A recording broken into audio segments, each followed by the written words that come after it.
and Mope, and portions of the book of Proverbs. Now this is intriguing. The book of Proverbs borrows from the Egyptian materials. Well, we know the book of Proverbs is a Semitic ancient book, of course. It's part of the Old Testament from our currently existing Masoretic text. The Instructions of Ammon Mope is a collection of wise sayings. It was written in Egypt during the New Kingdom, that's 1550 to 1069 BC. So see, even this was after Abraham had already existed. By some current standards, he existed anywhere from 1800 to 1600 BC. It was first published by Budge in 1923. Budge mentioned a couple of parallels, but it was the later article published by Adolphe Ehrman that brought out the exact quoting from the book of Proverbs from this Egyptian wise saying. And it's very interesting how the literature has flourished because of Ehrman's original publication. Other scholars jumped on this, and they found not only the Proverbs, but some of the Psalms also reflect an Egyptian usage. We also know, anciently, Kevin doesn't discuss this, but we also know that the Jews brought forth the Canaanitish material. Psalm 29 is a big one on Canaanitish parallels from their Canaanite neighbors that the Jews adapted. So we have the cultures of their area that they were existing in, the Canaanites, the Egyptians, that they were bringing these materials into their own scriptures. The Standard Scholars Edition of the Hebrew Bible in the Latin notation system of its critical apparatus makes a number of references comparing the Hebrew to these wise sayings of Ammon Mope. It's very interesting. The other one is the Osiris-Abel connection, the illustration of a Semitic adaptation of an Egyptian source that is more specifically relevant to the book of Abraham. A number of Latter-day Saints have commented on the parallels between the book of Abraham and the Testament of Abraham and the Apocalypse of Abraham. I've also found several of those parallels and discussed them in some of my internet websites. And he says, the Testament of Abraham, and later in one particular aspect of the Apocalypse of Abraham, are brought together as themes in Abraham's life from an Egyptian Jew. These are Semitic texts, and what they do is they discuss how when Abraham had lived the full measure of his mortal existence, God sent the archangel Michael to come and get him, but Abraham didn't want to die. He actually defied the archangel Michael and said, no, get away from me, man. I'm not done living yet. Now, there's a positive, optimistic attitude from Abraham. That's pretty impressive. And what he does instead is, Michael says, well, look, why don't we give you a tour of the whole world? And so he takes Abraham on a tour of the whole world. And Michael and Abraham survey the divine chariot. Whenever Abraham sees someone sinning, he's very upset with them. And God puts an end to the tour because God's patience with sinners is greater than Abraham's. And it really upset Abraham that there were so many sinners in the world as they were touring the world, you know. Well, so anyway, the critical part of the story in this Jewish document is the judgment scene when Abraham is taken to the heavens by Michael and he beholds God's judgment scene. Now, this is utterly intriguing.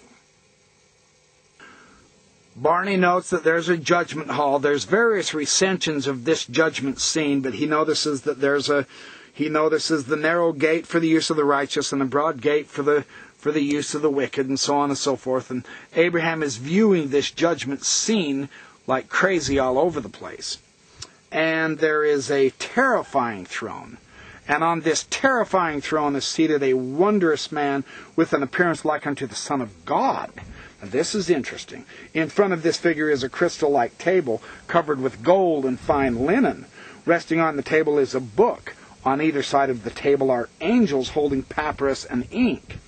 In front of the table is a light-bearing angel holding a balance, and on his left is a fiery angel holding a trumpet full of fire. And this is where the man on the throne judges the souls. The two angels with papyrus record, the one on the right records the deceased righteous deeds, and the one on the left records the sins. So the angel with the balance, he actually weighs the souls in this Testament and Apocalypse of Abraham judgment scene. And the fiery angel tries the souls with fire. And Michael informs Abraham that this scene represents judgment and recompense. So they're tested and judged according to their righteousness and according to their sins. The scene is significant because it is widely recognized as having been influenced by an Egyptian psychostasy, that is a soul-weighing papyrus. And this is related to chapter 125 of the Egyptian Book of the Dead. This is so intriguing. We have a Jewish adaptation of the Egyptian Book of the Dead, chapter 125, to discuss Abraham's life.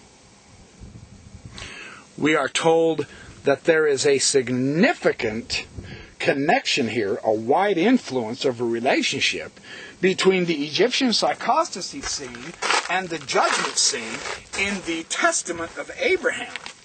And what has happened here is the Egyptian scene has been transformed.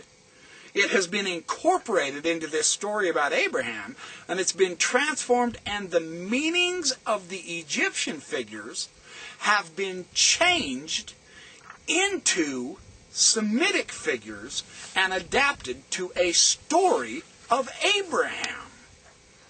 It's so interesting. The point is, an Egyptian document has been gathered, transmitted, adapted into a story of Abraham for the Semitic needs and sensibilities, not the Egyptian ones. Osiris has become Abel. The Egyptian gods have become angels. Our author looks at the Egyptian illustration, and then he sees a situation peopled with Semitic characters.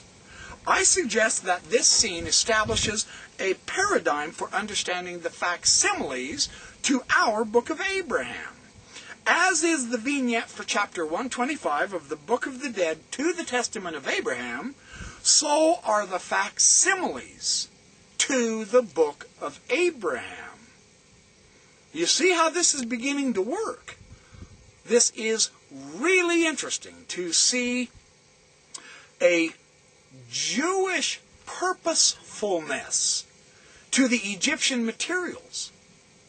If an Egyptian or an Egyptologist looks at the Testament of Abraham and translates it and utilizes these figures as the Testament of Abraham uses it, it would be improper Egyptian. But that doesn't make it false, because it's not supposed to be proper Egyptian.